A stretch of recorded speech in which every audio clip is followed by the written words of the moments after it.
Hi, this is Brian Kim. I'm going to share with you case number 171 in the Best Way to Do Cataract Surgery series. This is a patient with high myopia, deep anterior chamber.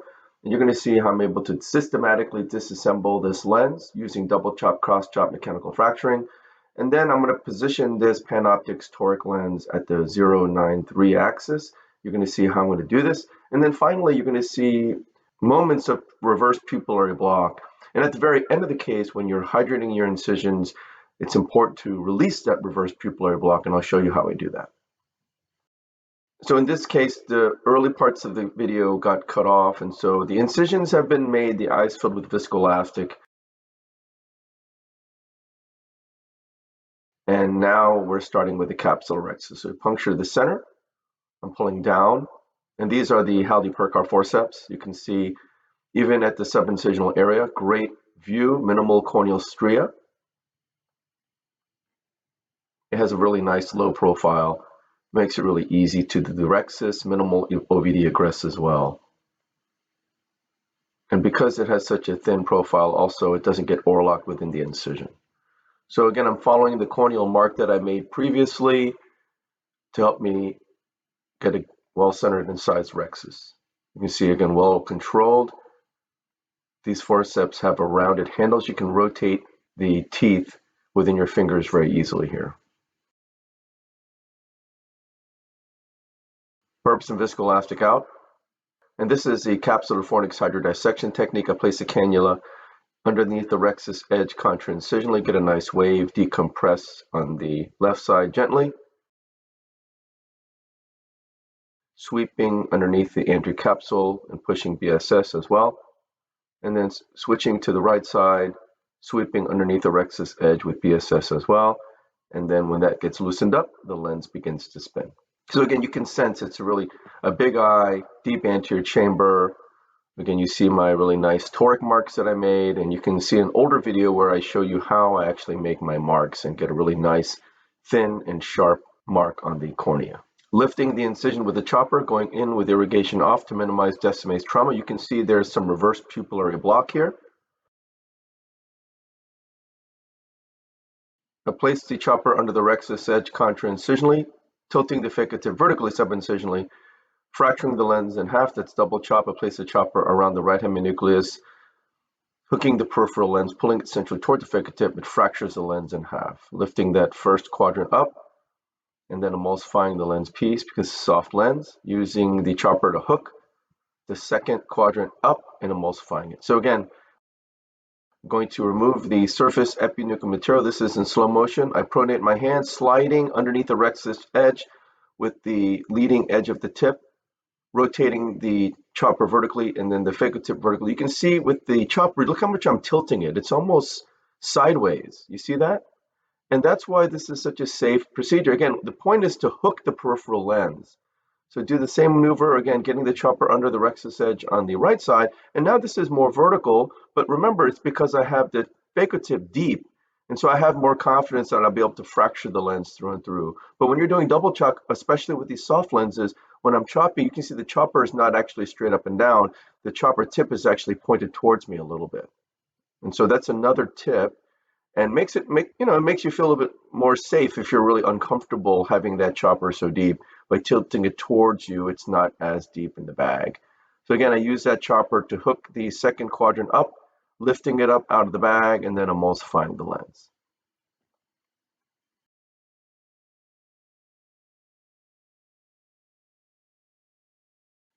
Rotate the second heminucleus in front of me now, and the rest of this is pretty easy, sliding the chopper under the rexis edge around the lens equator, pulling it centrally toward the phacotyp, which is positioned deep in the bag. Again, in these moments, the phacotyp is acting like a chopping block, and then I'm able to chop the lens. Again, it's not directly chopping it, the chopper is chopping the lens, but the phacotyp is acting as an opposing force like a chopping block. And then the last quadrant just tumbles up out of the bag. You can see that this is a fairly soft lens. So I take the chopper out, push BSS in, take the phacotyp out, and I go in with the ironing handpiece, lifting the iris to alleviate that reverse pupillary block that occurred from the infusion pressure, starting subincisionally, removing the cortical material from anterior to posterior,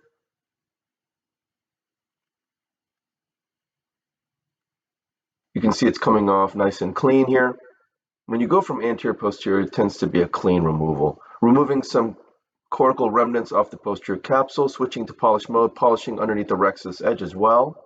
So you saw again with the soft lens in particular, you can visualize when I'm doing the double chop maneuver, when I have the chopper out to the lens equator, hooking the peripheral lens, and I have the phaco tip positioned vertically. When I bring the instruments together, I have the chopper not straight up and down, but slightly tilted towards me, so the tip is tilted towards me. So again, you're ensuring that you're hugging the lens, you're getting around the girth of the lens, and it also allows you to visualize what's going on, and you can fracture it very easily. And so again, with soft lenses, because it's a cheese wire effect, you don't have to really keep it nice and vertical. Again, it doesn't really matter so much if you hold it straight vertical or tilt the tip slightly towards you. The point is you want to be able to get the instruments around the girth of the lens and then fracture it. And if it makes you feel comfortable to tilt it that way, I think there's nothing wrong with that. If it helps you look at the chopper tip as you're doing it, makes you feel a little bit more comfortable, I think that's totally reasonable. As long as you keep the elbow of the chopper at the surface of the lens material. That's the key. If you keep the elbow of the chopper at the surface of the lens material, you're going to make sure you're not going too deep with the chopper.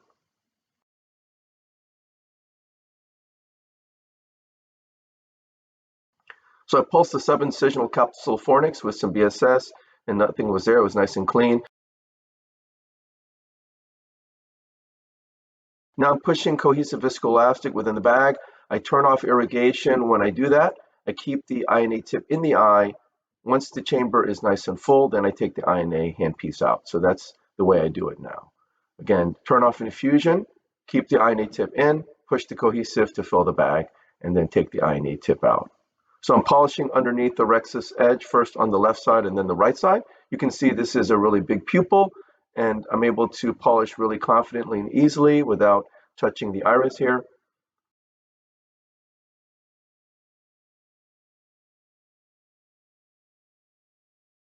And this is a single piece acrylic toric lens that's going into the capsular bag.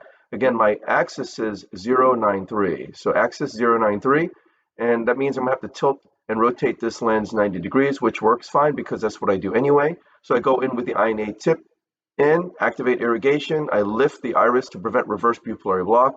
I disengage the haptics off the optic. I rotate the lens 90 degrees, getting underneath the lens, removing the viscoelastic from within the bag.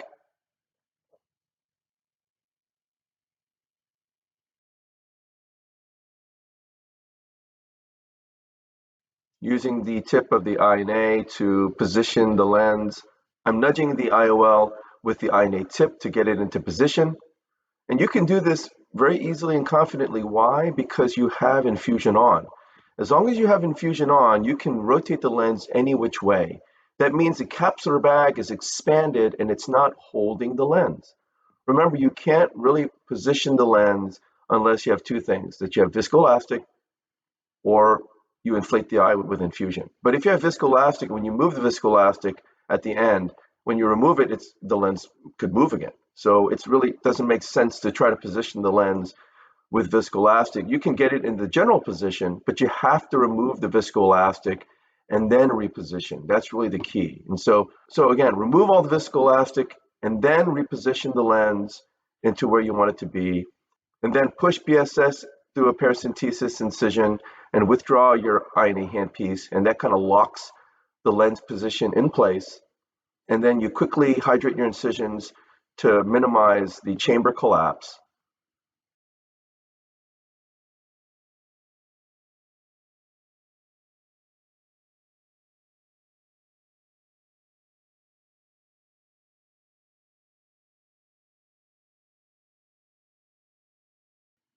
And another thing I like to do is go to low mag and check the position of the lens. So here we go, low mag, lining up 0, 180, and 90 with the hash marks that I made on the cornea.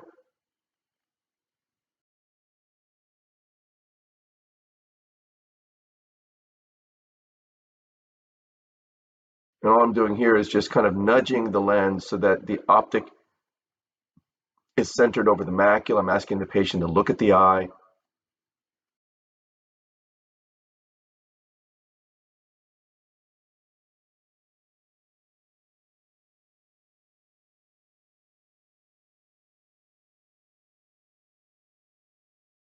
But you can see this reverse pupillary block. And so this is the thing. I think when you have reverse pupillary block, the eye is completely expanded, the bag is completely expanded, and that might be why you have dislocation and rotation of the lens of the toric lens. So you saw what I did there. That's my maneuver. You have to release the reverse pupillary block so that you don't have that overexpanded bag, which can cause the lens to rotate.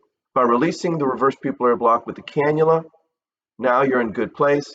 Once you lift the iris to alleviate the reverse pupillary block, you need to push BSS as you come out with the cannula. If you don't, then the chamber is going to collapse again. You have to put BSS in again. And when you put BSS in again, what happens? Reverse pupillary block happens again. So again, you have to use a cannula, lift the iris, but after you lift the iris and release the reverse pupillary block, push BSS as you come out.